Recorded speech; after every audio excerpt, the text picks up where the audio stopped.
person. Saying pull the trigger that killed your son, masturbates to memory. Your life is not on the line. Mine is. And you think that I think this is funny? I don't think it's funny whatsoever. Death sentences. The very worst punishment that our justice systems have to offer. It shouldn't be surprising then that courtrooms see some insane moments whenever one is handed out to an arrogant criminal. From explosive outbursts to disturbing proclamations, I am today counting down 10 jaw-dropping reactions that will leave you questioning the depths of human nature. Without further ado, let's get started. 10. Luis Bracamontes. A somber atmosphere enveloped the Sacramento courthouse as jurors departed, their faces stained with tears, having made the weighty recommendation of a death sentence for the remorseful cop killer, Luis Bracamontes. This heart-wrenching decision was reached in light of Bracamontes' chillingly jubilant response when a jury back in February pronounced him guilty of the ruthless slaying of two esteemed California officers, Sacramento County Sheriff's Deputy Danny Oliver and Placer Sheriff's Detective Michael Davis Jr. In addition to these heinous acts, Bracamontes was found guilty of attempted murder, carjacking, weapons violations, and a host of other crimes. Throughout the majority of his trial, Bracamontes sported an unsettling grin, and on occasion he would succumb to fits of laughter as prosecutors unveiled the horrifying details of his violent rampage on that fateful day, October 24, 2014. According to investigators, Bracamontes, accompanied by his wife, Janelle Marquez Monroy, engaged law enforcement in a 6-hour-long car chase that traversed Placer County and culminated in Auburn, where their deadly spree was brought to a violent and abrupt conclusion. Needless to say, he won't be laughing about the sentence now. Do it again. I will break up soon, and I will kill more. 9. Seandell Jackson. Seandell Jackson's reaction to receiving a life sentence for the murder of Nathan Potter was one of intense rage and aggression. And I am going to sentence Mr. Jackson to life imprisonment without possibility for extended Jackson supervision. directed a barrage of profanity toward both the victim's family and the presiding judge. Such was the magnitude of his outburst that court officials were compelled to intervene, ultimately resorting to physical force to restrain him. In a bewildering twist, Jackson's own family members seized the opportunity to join in the display of animosity. She's like, how can I sleep now? What is going on? Why are these people like this? We never thought the drama that would happen, or we wouldn't have brought our 13-year-old daughter, especially when they were yelling threats. 8. Darrell Brooke. In a harrowing and tragic incident that shook a community to its core, Darrell Brooks committed an act so heinous that it warranted the imposition of an unbelievable sentence: 6 life terms. This unfathomable event unfolded when Brooks, behind the wheel of an SUV, callously plowed through a crowd gathered to celebrate a Christmas parade. The aftermath left an inescapable mark on the lives of countless individuals, with 76 charges being filed against Brooks, including the horrifying murder of 6 innocent people and the grievous injury of numerous others. During his trial, Brooks chose to address the court with an alarming, protracted statement.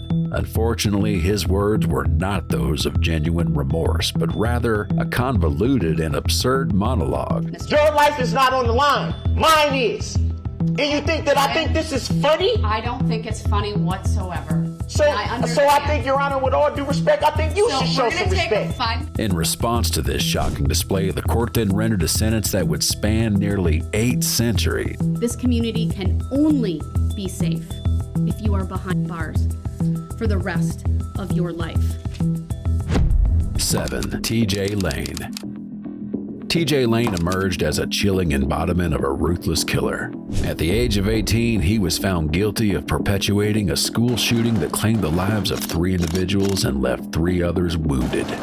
During his sentence, Lane made a macabre and brazen statement by wearing a self-made t-shirt bearing the word killer inscribed in a bold black marker, a haunting display of his lack of remorse.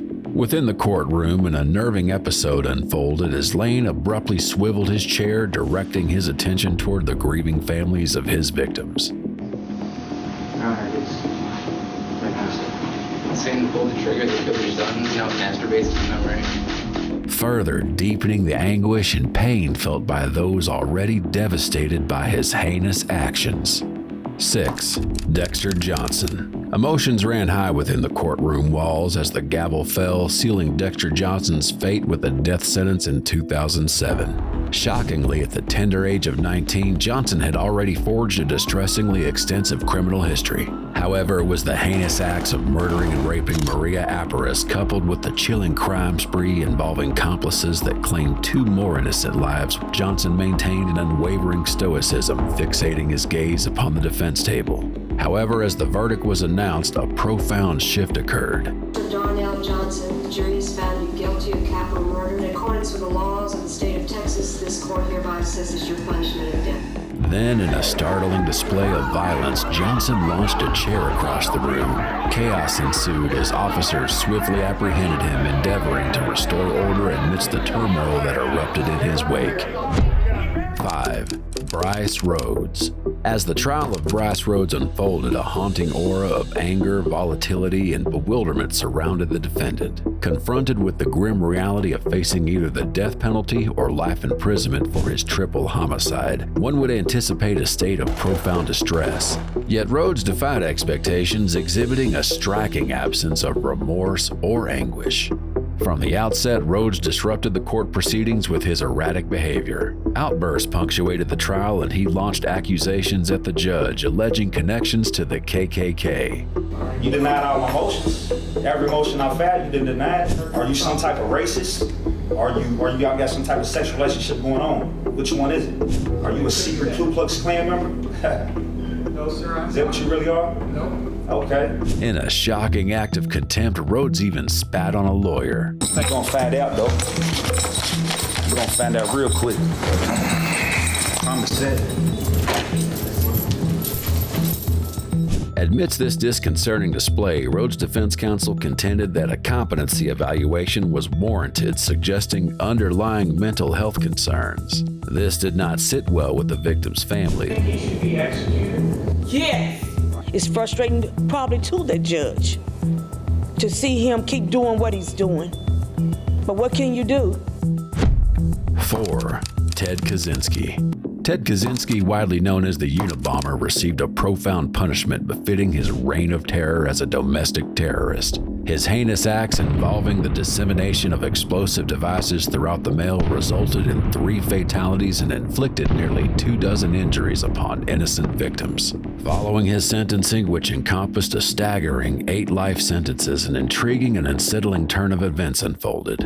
In preparation for his 50-year class reunion at Harvard, Kaczynski decided to list these life sentences as if they were accolades, showcasing them with the Harvard Alumni Association. Unsurprisingly, the association was compelled to issue an apology subsequent to publishing the controversial entry.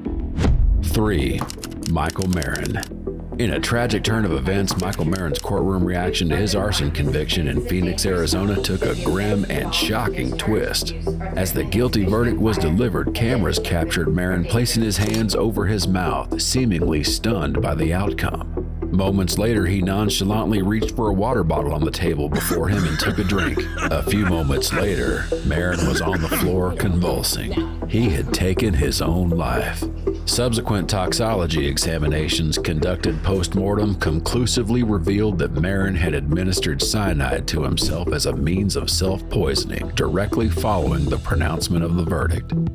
Marin, a former Wall Street trader, stood accused of intentionally igniting his own residence after experiencing financial distress and falling behind on payments. Reportedly, he had procured the cyanide approximately 1 year prior to the trial and even confided in family members, expressing his desperation and stating that he would resort to drastic measures if found guilty.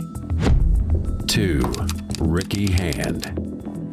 In what was a downright bizarre scene that unfolded within a Clark County courtroom, Ricky Hand, a native of Springfield, Ohio, resorted to a shockingly offensive tactic as he faced a 50-year prison sentence. He stood accused of involvement in a staggering series of armed robberies numbering approximately 30 in total, which he attributed to his prior struggles with drug addiction. Brandishing a bottle containing a disturbing mixture of urine and feces, Hand launched it at the unsuspecting members of the courtroom. The Clark County Sheriff Gene Kelly revealed that Hand managed to smuggle the repugnant fluids into the courtroom by concealing them in his pants, evading the customary security checks that should have been conducted prior to his appearance before the judge. Sheriff Kelly acknowledged the breach in procedures and policies prior to and a search after he leaves, and that was very apparently not done. Hand, hoping for a more lenient sentence and assistance with his drug-related issues, had previously pleaded guilty to a selection of the armed robberies, with charges filed against him for 7 of the alleged 30 offenses. Nevertheless, these charges were sufficient to warrant a daunting 40-year imprisonment. 1. Trey Relford.